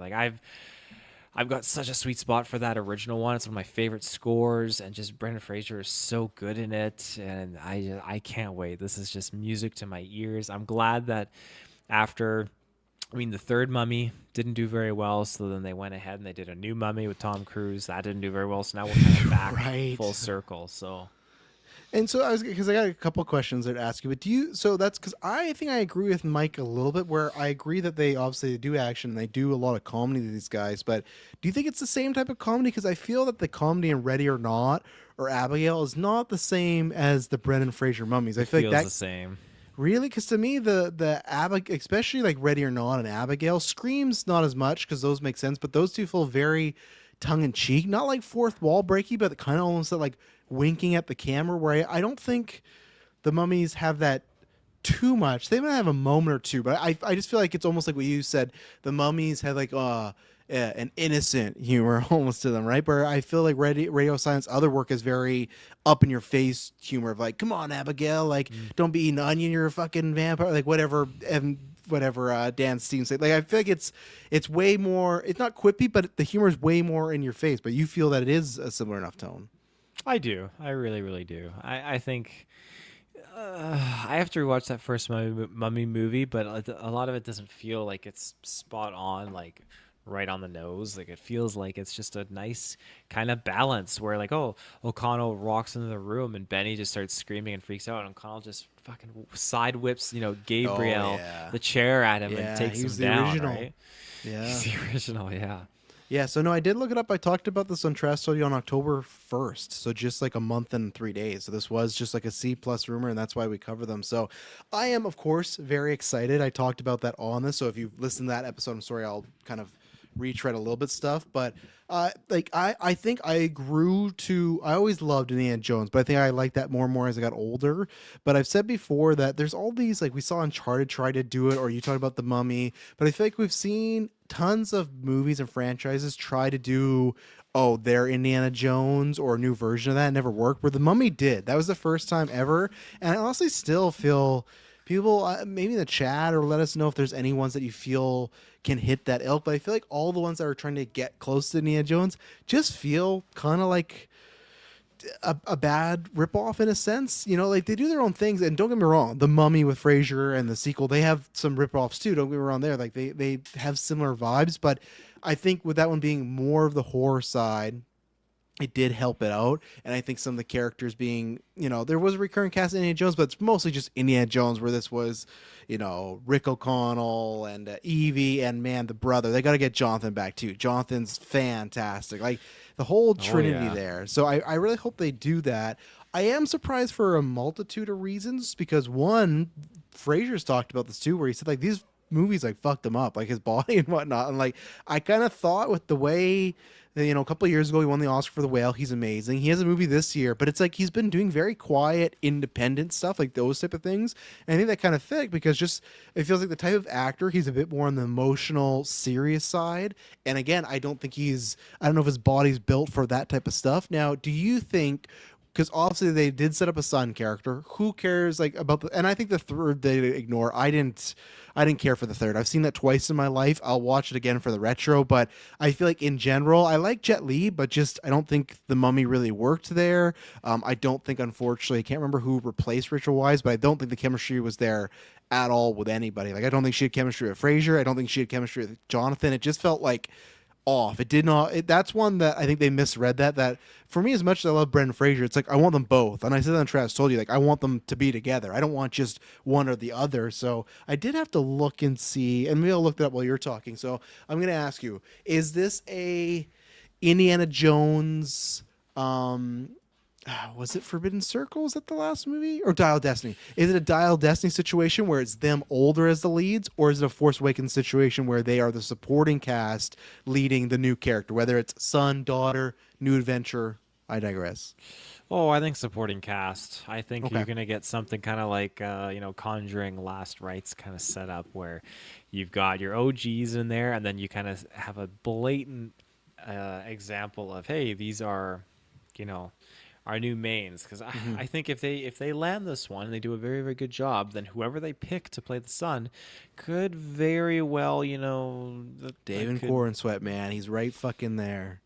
I thought you were going to say David Harbour for some reason. David Harbour as Brendan Fraser's son? Yeah. Yeah, you want to put him in there right now with the good press he's With the getting? allegations, yeah. Yeah. The man who's going to lead the franchise into the future, David Hart. He could play the Mummy. He already He plays could play the Frankenstein, the, Mummy, DC stuff. But That's but right. come on, Dave Cornsweat. Like everyone makes that joke It's not a already. bad pick. He looks like Brendan Fraser as Superman, right? Like it's right there. Maybe he already has a franchise, so he wouldn't. But I could see it. So, but you think could it's see it. supporting? I think it's supporting. Okay. Look, someone just updated the IMDb in November 2025, announced for a sequel. Okay, so the first one, look at that budget. This is in 2000s. Budget 80 million, and then made 422 million. So that's really good. And then the sequel was 90 million and made 435. So pretty much like identical, like a little bit more, but identical. And then the Mummy, and even see, so I guess that's a problem. So the Mummy 3 had a budget of 145, so it went up, but it made 405. So it's the lowest of the franchise, but like it only made like 15 million less, 15, 17 million less than the first one. Obviously, it's 2001 versus 2008, but still, like, that wasn't a massive drop off. I'm kind of surprised they didn't do another one right away because it kind of maybe they thought it was supposed to do bigger numbers, but Probably. yeah. So I think I'm with you where I think it's supporting, but I think it has to be in the, because what did you use the example? Yeah, Conjuring Last Rites works as well. Or like I said, I think it has to be Force Awakens. Not Force Awakens, the role Leia had in the first one. Force Awakens, the role Han Solo had, where he was a supporting character that had a lot of screen time. I think that's what you want to do. I also don't think like, I know they did this in Force Awakens. I think it would be a critical error if they want to have this franchise go on if they kill either one. I don't think that's this franchise. Oh, for sure. Yeah, like I think with Star Wars it kind of worked with Ford and Luke and whatnot, and obviously they don't want to make a fucking Ben Solo movie, so maybe it didn't work. But I mean, like the idea of, I think we all kind of thought, okay, and those actors were like 60, 70. It made sense to say goodbye to these characters. And also we lost Carrie Fisher, so we had to say goodbye. That to me made sense in that world where if you're just kind of maybe going one movie at a time, if you can get a good son or daughter and have just like a fun family dynamic is like a big like ensemble. Because even we talk about the first Mummy, like yeah, Brendan Fraser's the lead, but you have Rachel Weisz, you have Jonathan, you have who's the guy who's the he is like the black drapes. He's always badass and cool. He's part of like the Magi or whatever. Oh, the Magi. The Magi, yeah, like him. But that's what I mean. Like, there's multiple characters you liked, right? It wasn't just Fraser, and like also they brought the Mummy back. But yeah, I think that's what they have to do is they have to make it a supporting cast and then be around and not kill them because I don't want to see Brendan Fraser die on screen. Rachel Weisz died in the second one. So like it just even Jonathan, like I just that to me is not that franchise, which it's funny enough though, because some people say that about Dial of Destiny, and I don't mind that with Indiana Jones, that it got a bit more, they killed off Shy and it's very much about his immortality and stuff. Like, I don't know, maybe I just thought the Indiana Jones movies were a bit deeper, but you kind of agreed. You don't think they should be killing off any of these characters in a Oh no, come no, back? you gotta keep them. Yeah, you got to keep them. Keep 'em. Superman Mike says I remember a really bad attempted Mummy copycat called Sahara with Matthew McConaughey. Did that get supernatural? I've never seen that movie. Is it supernatural? Do you know, Taylor? I have no idea. Mike, if you're still in the chat, let us know because I remember the cover. It's like Matthew McConaughey, his shirt's like half off and it's going through the wind and he's looking really hot. But I didn't know it got supernatural if that's the case. So now here's the big thing. Obviously, I don't know how it would work. Do you do a new Mummy or do you somehow get Imhotep back? Oh, I'd be so down if they got Emotep back. I would eat that up, but I don't think it would. I don't know if it would be the greatest decision. I think you probably try getting a new Mummy, but I think you keep it with the Egyptian theme. I don't think you go Tomb of Dragoneb or like different culture or whatever. I think I agree with you. I think not that to sound like a DC or Marvel thing, but if there was a way to do some sort of weird dream sequence or something like that where you could see Imhotep, maybe that could be fun. Because I do think Imhotep was a great villain. I think they were tied together. But at the same time, it's like they did kill him all. Like they beat him twice. Like what's there? But I guess maybe, because what? The second one came out in, I think it's 2003 or 2001. Oh, was the first one a 90s movie? Oh, it was. First one was 1999. Whoa. So 2021, that could be like 25, 26 years. Maybe you could bring them back. Maybe there's a way to I think I'm with you that they should stick Egyptian. They should do that. What about Rock? You get Scorpion King back? Oh, that would be pretty sweet. But he's already had his movie, right?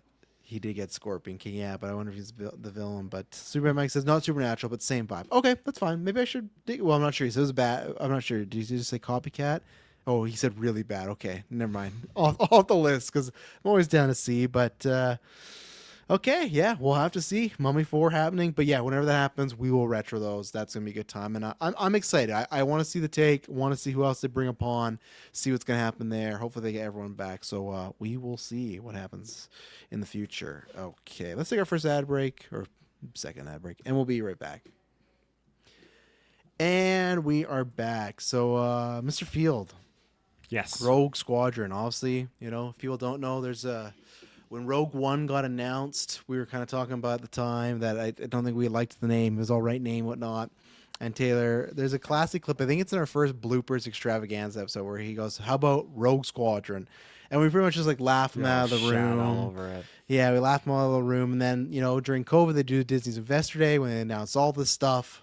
Some of it true for Star Wars, some of it not. And they go, "Oh, we're doing Rogue Squadron with Patty Jenkins. Seems like a great setup, right? Her dad was a fighter pilot. She's doing a movie about just the pilots in Star Wars. Great. Let's see what can happen."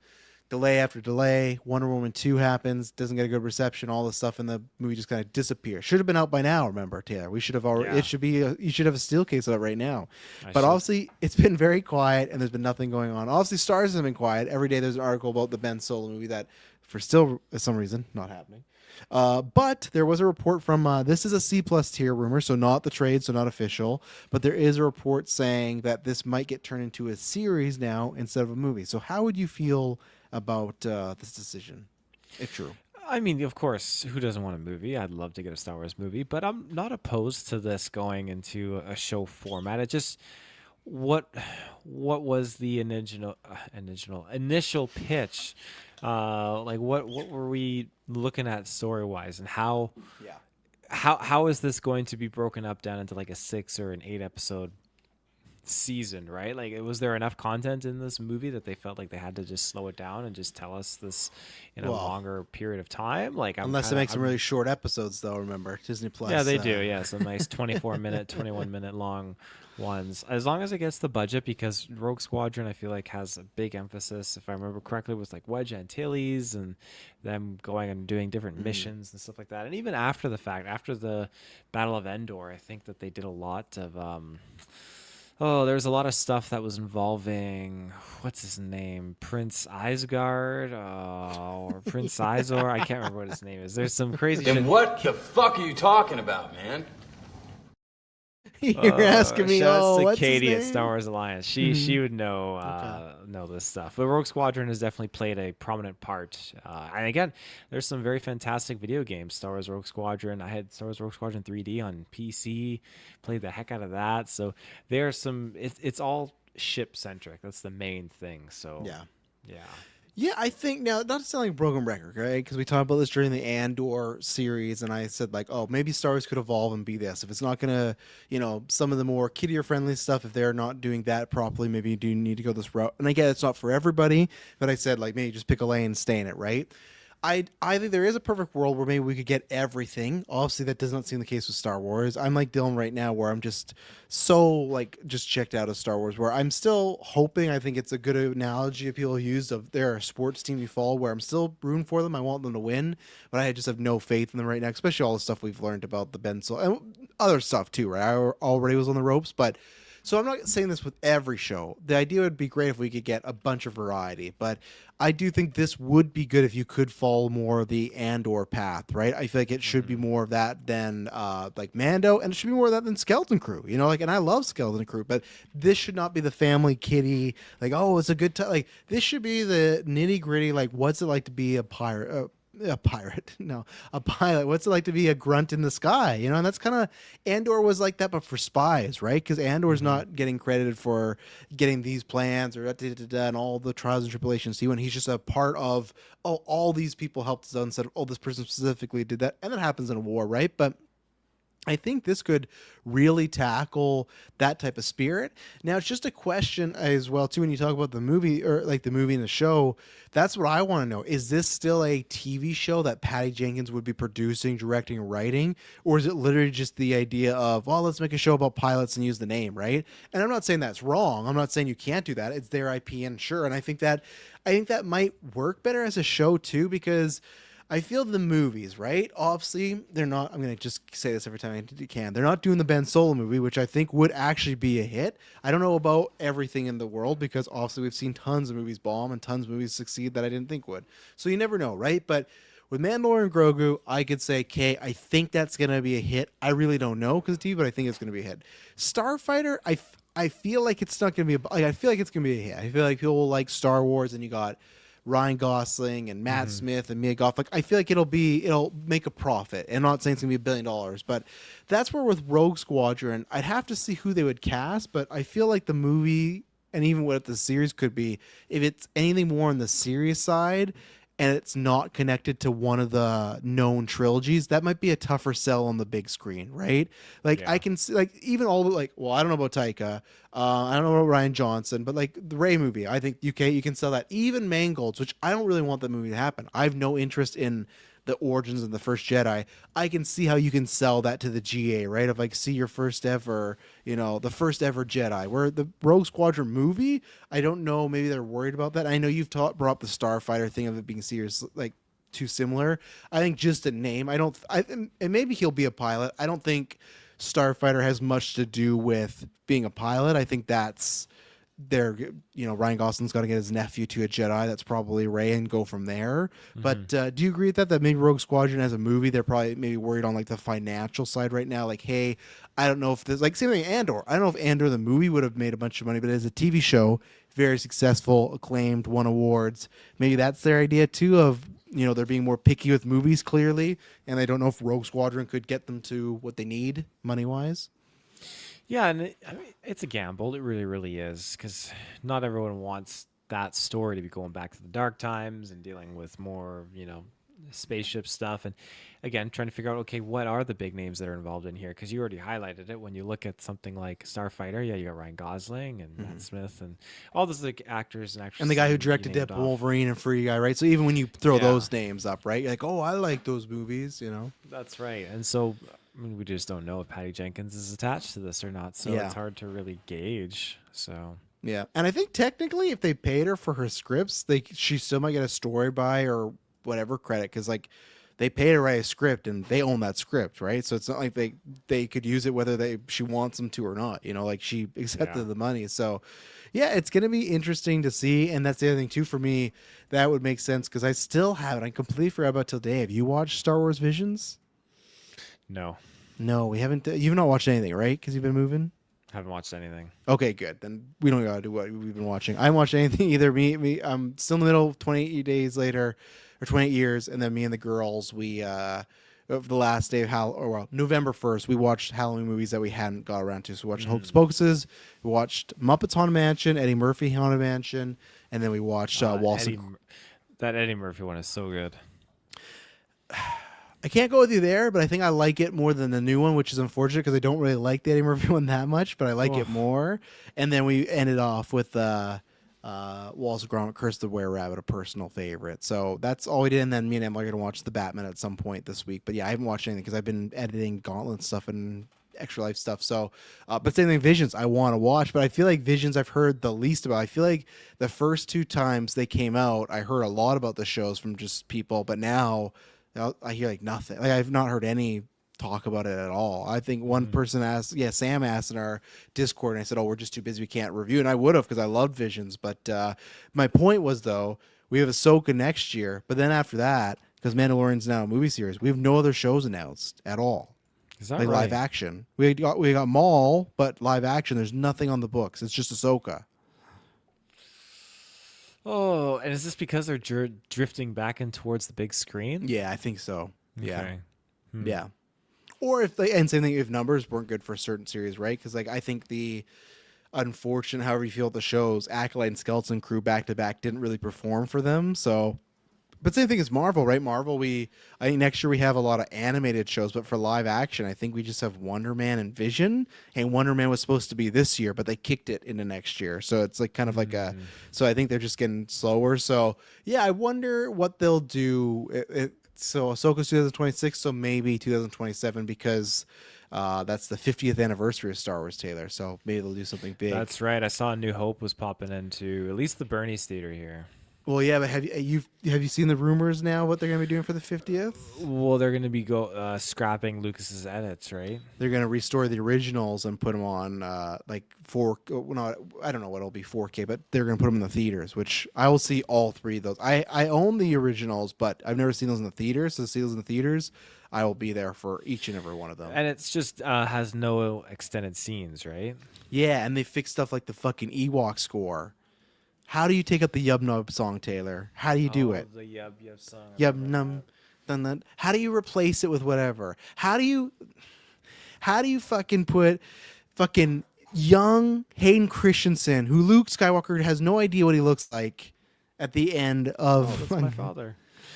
why isn't he looking like Ewan McGregor or Obi-Wan? Oh, isn't it just because he got burned and all that kind of stuff, and it showed him like before he turned into I the guess. dark side? I guess. And Return the Jedi, the Jabba one, fuck, that sucks. And there's like an extended dance scene in Return the Jedi.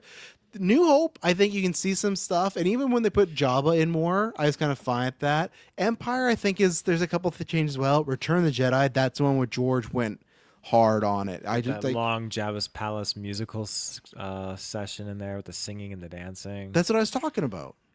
Oh, I thought you were talking about the Ewok song at the end. No, I was. You didn't hear me then. I just talking about that too. It's the Jabba one where it's like the girl with the big lips, and she like goes with the camera and like dooey dooey dooey. And that's it's awful stuff.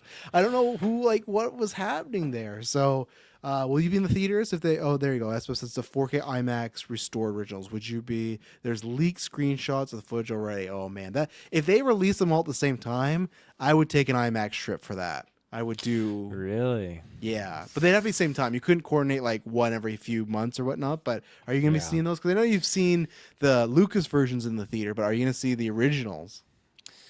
Man, I would like to. I don't know if I would go. Well, if they were doing all of them, then yeah, maybe a boys' trip could be arranged. But I mean, I would at least want to see one of them because I saw Return of the Jedi at Bernie's, the big screen. That was sweet. And then for Empire Strikes Back, I saw that. I think it was for its 40th anniversary, or not 40th. It was for an anniversary, and they re-released it in the theaters a few years back. And that was sweet because we saw that at the Extreme Theater.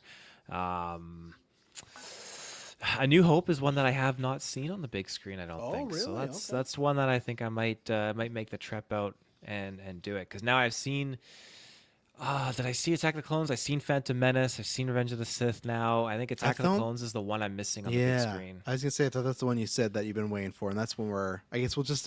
At first, I would have said you wouldn't get it, but because Revenge of the Sith did relatively well, I feel like whenever you get because that was what. That was 2003, right? So maybe 2028 they do like a 25-year anniversary because I don't want to tell you 30-year because then you're waiting a long time for that. But maybe 25 years. But yeah, we'll see. But that's something. Do you think if they do the theatricals, they will release them on Disney Plus or to buy then? Absolutely, they will. Yeah. Yes. And I'll buy them like a sucker. I will buy not even Disney Plus. I'll buy the 4K discs because I know they put out the 4K Star Wars, but those didn't have the originals. So Mike says they should be driving a dump truck full of cash up to the Emmy-winning Andor writers. They should, but I just think that they. I just don't think everyone there likes the product, like agrees with it, and I don't think what Andor puts out they want it to be all of Star Wars, even though I think that you could make a case it could be in today's day and age. Yeah. Yeah. All right, we'll take our last ad break, and then we're talking about some Predator Badlands. So we'll be right back. And we are back. All right, Taylor, I'm going to ask you this question, but I think it's a dumb question to ask. But you excited for Predator Badlands? You know, after seeing some of the positive reviews that dropped today, I'm getting really, really excited. I'm going to say my only non-excited thing is the fact that they're showing way too much of this movie. There's just new, like, oh, check out this new exclusive scene from the movie. Have you been watching them, though? Because I've avoided I didn't see any trailers until they made me fucking watch it when we saw Halloween, and I was pissed about that because I wasn't on that weekly Geek, so I was like, oh, I won't watch it because just like I don't have to review it, and they just fucking show it to me anyway, so... I've only seen, I've seen all the trailers, and then I've seen one scene. There's a couple other scenes where I know I could go and I could watch, like, the whole, 40-second to minute-long scene, but I'm not going to. But there's one that I did watch because I thought it was cool. It was just, like, a fight sequence or whatever. But there's definitely some really juicy stuff that they've got in here, and I cannot wait. I cannot wait just to kind of go and see how things are going to tie into Killer of Killers, which I promise you, like the way that planet looks like we're on in Badlands, like it looks exactly like the planet in Killer of Killers, and I think we're just going to be getting a lot of really, really fantastic kind of in-depth exploratory things with this universe. Just a whole point of view that we've never seen before. Like, I can't wait. I can't freaking wait. Yeah. No, I'm pretty excited. I think what I was surprised about, like with a lot of like some people, and I don't know if there's anyone in our sphere, but I saw a lot of people being like, "This really surprised me," or "I can't believe." Like, Prey exists. Like I don't know. Like, I kind of just felt like once I saw Prey, obviously anybody can. I'm a guy, we're just speaking about Star Wars. I'm a guy that's like, man, yes, bring back JJ for, Rise of Skywalker. And I don't think it necessarily worked out. I don't think it's all his fault.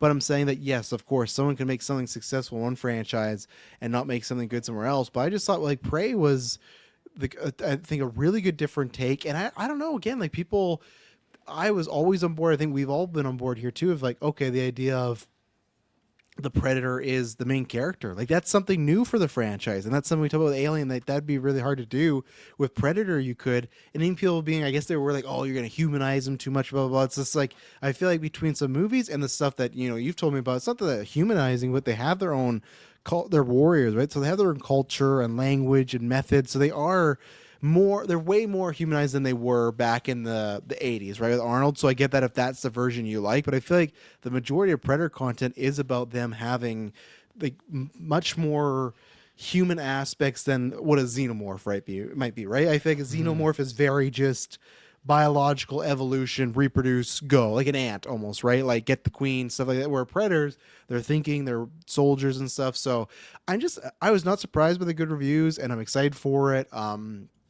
I'm excited that I've seen not too much, but yeah, I don't have the same worry because, again, like obviously, like I love Predator a lot, but I don't hold the same regard that you do. So I guess I'm not worried about them messing anything up like lore wise. But at the same time, too, it's like for me, I lived through 2 AVPs, which I did not enjoy. So I just like I guess it's just funny the way people are that we're worried or just like, oh, I don't know about this movie. It's just like, man, we came from Prey, bringing us back up from, to me, what happened to AVP or even the Predator, and then one movie in, people are like, well, I don't know what the deal with this this Predator Badlands movie. I don't think it's gonna be too good. It's like, what? Like, did you guys not see the things we were getting the past few years? Like, this is steps and above. So, no, I'm pretty excited. It's kind of snuck up on me just because of Extra Life. I've not really thought about it too much and just other stuff, Yeah. but I am excited to see it. I will be seeing Alone in the Back, so I'm hoping it's going to be A-okay.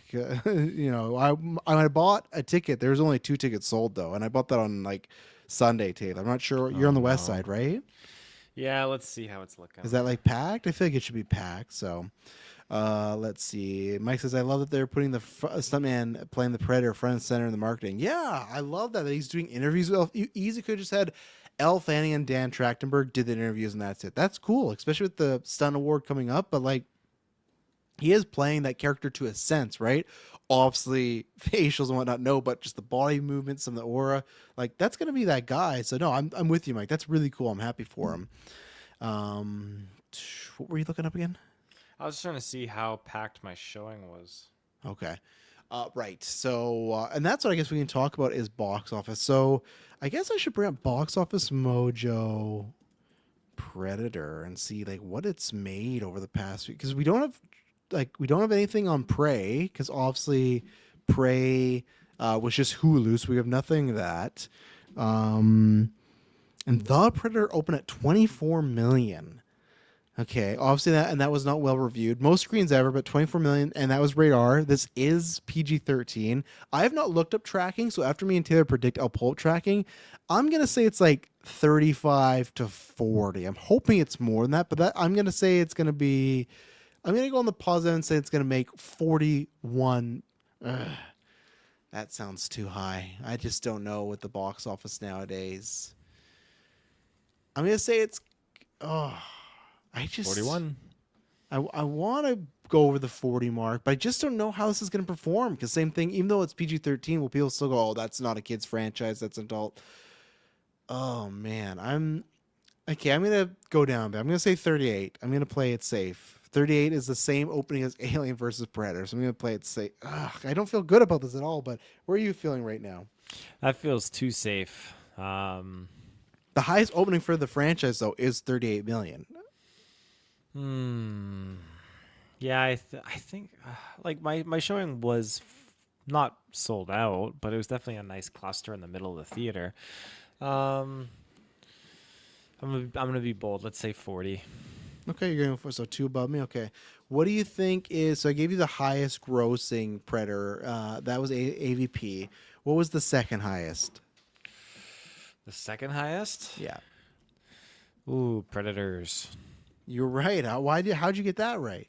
I feel like it's an underrated one, but it's like a big kicker boost for the franchise. I remember seeing that one in theaters. Okay, what do you think's the lowest opening weekend? It's also the lowest grossing as well too, so it shares both of those. Actually, they all share the Which same. AVP did you say, or which one did you say before? So Alien vs Predator was 1 for opening. Funny enough, Predators open at 24.7. The Predator open at 24.6. So just 100,000 less. I'm gonna say and even Alien look- vs Predator 2. Okay, and then listen to this too. Same thing. The ending of their box office, Predators made 52 million, and the Predator made 51. They're almost identical. So you said AVP 2. That Yeah. is the second last place. The last place is Predator 2. Ugh, that was my first thought, but I thought no way that'll be up there. Wow, opening interesting. weekend of 8 million. So That's and then, shocking. Yeah, but even I guess that's old school money, right? Because even the first Predator opened at 12 million, but that's 1987. So right now the tracking is at 22 to 32 million. Hmm. So if it has a good word of mouth and good, kind of reach, then maybe you can get to that 38 to 40. So I'm happy I went a little under, but yeah, 23 to 32. So yeah, I don't know about that. Is there anything, because I have like the basic questions, but is there anything in particular that you think is going to happen in this movie? Because obviously you're the Predator guy. So is there anything you think you're not expecting, but think could be something that's pulled off in this one? I mean, the biggest thing is that this Predator is going to survive, whereas in every other Predator, franchise or product, Predator is always getting killed off. But I think this time, DEK, he's pulling through. Deck. That's his name. Why do they get? So we both agree. I agree with you that I think this Predator is going to survive. They're going to build off him for maybe some stuff we'll talk about a bit. So you're going to give this Predator a name close sounding to the word dick. Deck, not Dick. But yeah, Deck. I know, but you got nothing else. This is going to be Predator, and his name's going to be Deck. I guess so. Mike, you said, "Ooh, it's got to at least beat Tron Ares." I don't think it'll be that. I think 200 million overall worldwide. No way if it's open at 35, because the franchise is. Oh, let me see. I think I lost it, but the highest grossing. Here we go. The highest obviously this is old money, right? But the highest grossing movie of all time is Alien vs Predator at 80 million. So I don't know what to. I think they'd be happy with 100. I would take that pizza bet, Mike. I would bet you it's not even going to crack 100 million. Because what did Tron Ares? Does that get to? I think it's like Tron 400 something. No. They wish it was 400 something. You're thinking Tron Legacy is 400. Tron Ares is 135. So less than half of what you said. Yeah, I agree. Deck is going to survive. What do you think is going to happen with this Elle Fanning AI back? Is she going to make it? She going to die? What do you think is going to happen here? Well, that's an interesting part of the story that they kind of shared in some of the trailers so far with her character and other characters too. I think she's gonna pull through and survive. I really do. Yeah. Yeah, just you get excited, you pull cords, and you gotta plug those cords back in, and it just happens to the best of us, right, Travis? Oh, and there he is. This is the best. That's the best killing time. I pull out my plug accidentally on the cord after 10 years of podcasting. That's the best killing of time you can do. Is oh, the cord pulled out. My God. I'm exhausted. Well, we're almost done here. So do you think, obviously, we got the android, the Weyland Antani. Do you think we will see anything alien? Do we see Oh, any for Xenos sure. in here? You think we I for don't. sure see a Xeno? We don't for sure see a Xeno, and I'm only saying that because I was reading interviews with Danny Boy. But I think that we're gonna get a lot of. I think we're gonna get a lot of references. Obviously, Wayland Yutani is in this movie, so not that personally, but the company. Yeah. So I Yeah. think we're gonna get a lot of stuff. And one of my favorite things too with him in one of these interviews, he's saying, at the time we were writing this, we didn't know what Alien Romulus is really going to be about. We didn't, and we knew about Alien Earth. We didn't know what Alien Earth was going to be doing. So in terms of the storyline and the timeline, we Did he just say Alien Earth? he did talk about Alien Earth. Let me find that quote. Don't worry about it.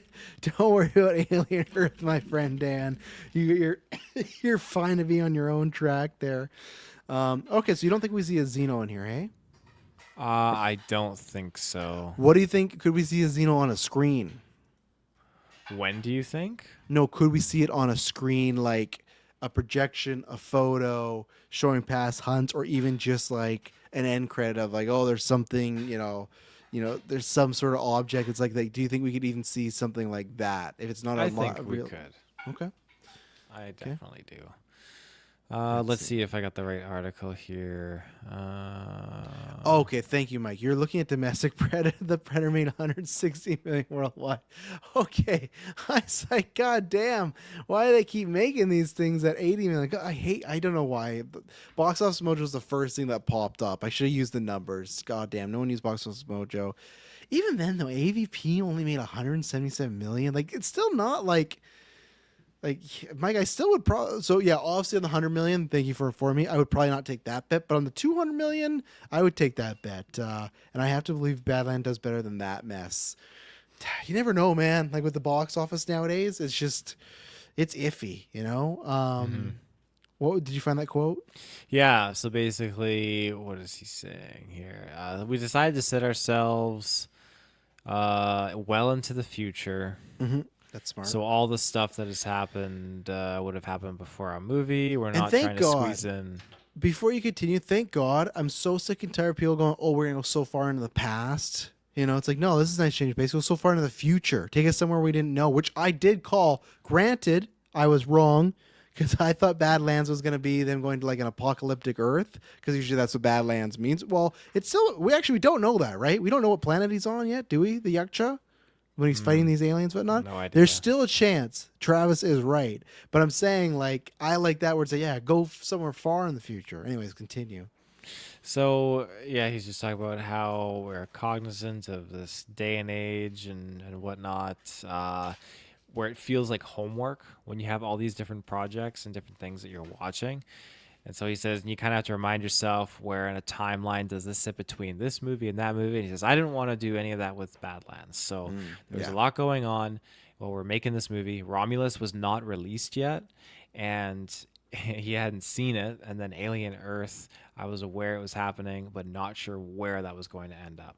Yeah, which obviously I joke about the quality, but they really don't have to worry about that because that's so far in the past, right? So, yeah, I don't think you will see a Xeno in this, but I think the setup's going to be strong. I think that's going to happen. I think you're going to get more setup in the Romulus sequel, and then I do think I'm losing that pizza bet to Dylan, and AVP is happening.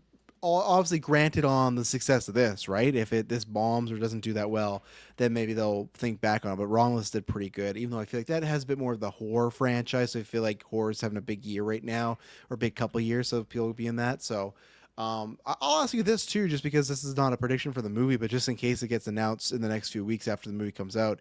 Do you think Trachtenberg will, because obviously Fetty's off the Romulus too, do you think if AVP happens, like the new one, is Dan the guy, or do they go somewhere else? I think for sure he's the guy. I really Yeah. do. I like all the old talks where Dan and Fede just kind of like working together and co-directing. I think that would have been a lot of fun. But no, I think you need, if you do an AVP and you make things a lot more Predator centric and Predator focused with that kind of established order, Deck, then and Deck will be coming back in the future, I guarantee. Yeah. I think then you need to have Danny Boy at the helm of anything Predator. Well, yeah, and I feel like too, like you always gotta have somebody that's leading that, right? Like the semi-good guy, and Predator Deck should be versus the Xenomorph, which I said was harder. Obviously, Alien Earth they tried a little bit, but you can't make them, I think, too likable.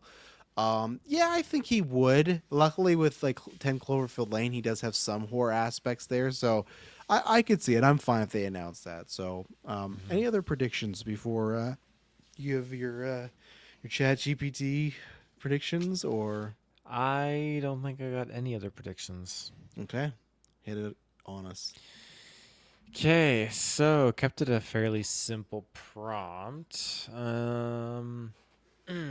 So it's called Predator Badlands, so nothing exciting there. Okay. So prologue: The Blood of Hunters. The film opens up on the Yautja homeworld, Yautja Prime. Inside a colossal training arena, young hunters battle holographic prey. Among them, Karuk, smaller and leaner than the others, with an unscarred mandible and cracked armor passed down from his deceased sire, once a respected warrior. His rival, Saren, mocks him for being the Sauron? son of a hunter. Yeah, Sauron. Son of a hunter who died empty-handed. Oh, that sucks. Damn. The elder Thrak, leader of the Tusk Brotherhood, announces the Shivatal. Each initiate must hunt alone on an alien world, LV-871, and return with a worthy trophy. But whispers ripple through the arena. The world was once human-controlled. Prey that speaks, prey that builds, is what the Predators call it. Act 1, Badlands. Karuk's drop pod slams into the sandstorm-scarred plains. His cloaking field flickers. His plasmacaster sputters from atmospheric interference. His hunt has begun, but he's being watched. Miles away, inside a shattered Weyland-Yutani outpost, a synthetic named Elias-9 reboots after years in hibernation. He's one of the last of his model line, an experiment empathy program android once used for human colonial diplomacy. His new directive, uploaded via a weak satellite signal: retrieve terraformer core memory and report human colonist status. He charges across the dunes alone, humming an old corporate jingle, almost childlike. His glowing optics cut through the orange dust. Then we got our first encounter. Karuk spots Elias from the cliffs, a lone, unarmed human crossing the wastes. A perfect first prey. He cloaks, leaps, and ambushes, pinning Elias by the throat. But when Elias punches back with mechanical precision and cracks Karuk's mask visor, the young predator hesitates. The prey doesn't smell right. And then a massive sandstorm sweeps across the valley, swallowing them both. Karuk awakens beneath the wreckage, his breathing mask cracked, oxygen levels dropping, and nearby Elias is pinned under a collapsed metal beam, synthetic fluid leaking from his abdomen. Karuk could leave him, but he doesn't.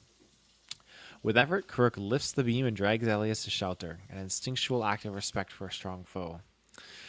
Yautja aiding prey. Curious. No. Prey? You're metal that fights.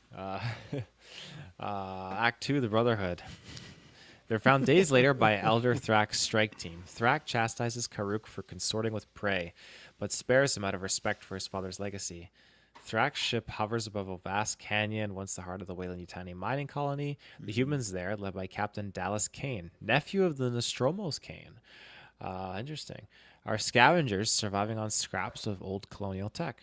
Dallas's crew has discovered a massive buried structure, an old terraformer core, and believes that it hides valuable AI data tied to the early black organism research from LV-426. Thrak Ridley and Dan directing Yeah, that's AVP3. Thrak declares it sacred ground, an ancient Yautja ritual site long before humans came. He forbids the humans from approaching it, but Sa-Ren, Karuk's rival, hungers for glory. He secretly allies with Dallas's crew, offering coordinates and tech in exchange for a human trophy. The seismic betrayal. At night, the humans detonate seismic charges to open the terraformer vault. The explosion causes a chain reaction, collapse in the canyon, and crushing several Yautja. Karuk saves Thrak, hauling him out of the inferno, but Elias is impaled by debris. Karuk refuses to leave him. He tears open an emergency medical pod and uses Yautja plasma to cauterize Elias's wounds.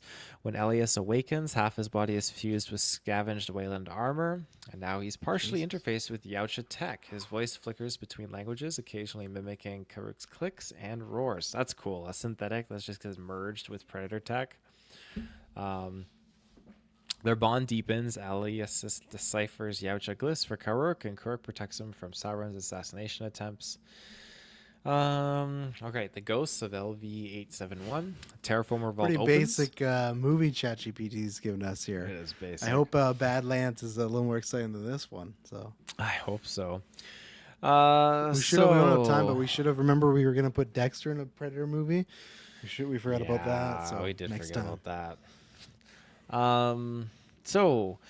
Terraformer Vault opens, revealing a massive AI core still active, muttering Weyland-Yutani code. It projects fragments of classified footage.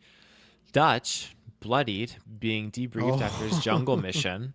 Mike Harrigan handing over the flintlock pistol to government agents, and a recording labeled Project Romulus LV-426. Wow. Uh, Just doing all the Easter eggs in one scene, not even just like sprinkle don't one space here. them out. They're all in You there. know. Yeah, we're not seeing Dutch in this movie yet, are we? I don't know. Not yet. I mean, just in the hologram. No, I meant in There. our actual Badlands movie. Are we getting Dutch? I don't think yet, but I they think it's coming. retroactively did Killer of Killers with that Mhm. and post credit DLC, so it's possible they could just throw Dutch in there. I think he's on the way. I think he's going to be in the AVP movie, in my opinion. That would be wild. Yeah. And then I wonder if they do some sort of. Do you think there's some dumb shit they could do, like even with Ripley's clone? Because what happened with Ripley's clone? Because I know original Ripley, she like ran, jumped into the fire and everything. With Ripley's clone, was she dead or was she? What happens to her in Aliens 3 or 4? Well, Resurrection, she survives. She's makes it to Earth at the end. What happens in 4? They just get to Earth. That's it. I wonder if there's a way that the Yautja like freezes Singorny as well. So you do AVP movie and you got Singorny and Arnold. That's a prediction I'm saying. I mean, that would make sense. That makes Yeah. sense. Elias recognizes the AI as a prototype of his own neural system, Elias 1. It begins broadcasting a distress signal toward deep space, coordinates unknown. Thrak interprets the signal as a challenge, a call to ancient prey. He demands Karuk silence it, but Karuk senses the truth. If the signal continues, more Yautja ships will come, not to hunt, but to burn the world clean. Sauron betrays him again, revealing Karuk's alliance with Elias. The Brotherhood brands him dishonored, and the punishment, a blood trial, hunted by his own kind. So, Karuk and Elias retreat into the ruins of a terraformer. Elias, now partially integrated into its systems, controls defense turrets and sealing doors. Together, they lay traps. Human ingenuity based with Yautja ferocity. The ensuing cat and mouse battle is brutal. Yautja is lured into an incinerator chamber, another one is speared by automated drilling arms, and Karuk uses Sauron's own plasma caster against him, igniting his fuel pack in a fire explosion. Elias sacrifices his mobile body to seal the doors, uploading his consciousness into the facility's AI core. As the structure crumbles, he communicates through speakers and flickering holograms. You're right, Elias says. The hunt isn't about killing, it's about choosing what to keep alive. Karuk says, then live, metal friend, in the stars. Metal friend. Karuk overclocks the power core, triggering a reactor meltdown. Saren, dying, tries to drag Karuk into the flames, but Thrak intervenes, saving the young one and finally acknowledging him as a warrior. The explosion engulfs the valley, erasing the evidence of both humans and Yautja and silencing the signal. Epilogue. Months later, a Weyland-Yutani recovery team lands on LV-871. Among the wreckage, they find a broken predator mask with human weld marks, a half-buried Weyland core drive labeled LAS9 neural memory, and a faint distress signal repeating in binary and Yautja code. Karuk of the Badlands honor shared hunt eternal. As they pack the artifacts, a nearby console flickers, showing a faint hologram of Bishop from Aliens accessing archived synthetic data. He murmurs, prototype empathy AI. Curious, let's keep this one quiet. There you go. Very safe, but I got a post-credit scene. Okay, give me the post credit. A single red light pulses inside the dim cockpit. Karuk sits Dim in cockpit. silence. I think that's the Dim first one we cockpit. got a dim cockpit. So Oh, yeah.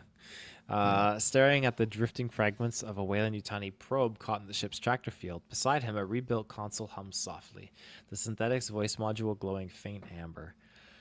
Long-range scan detects movement inside the debris field.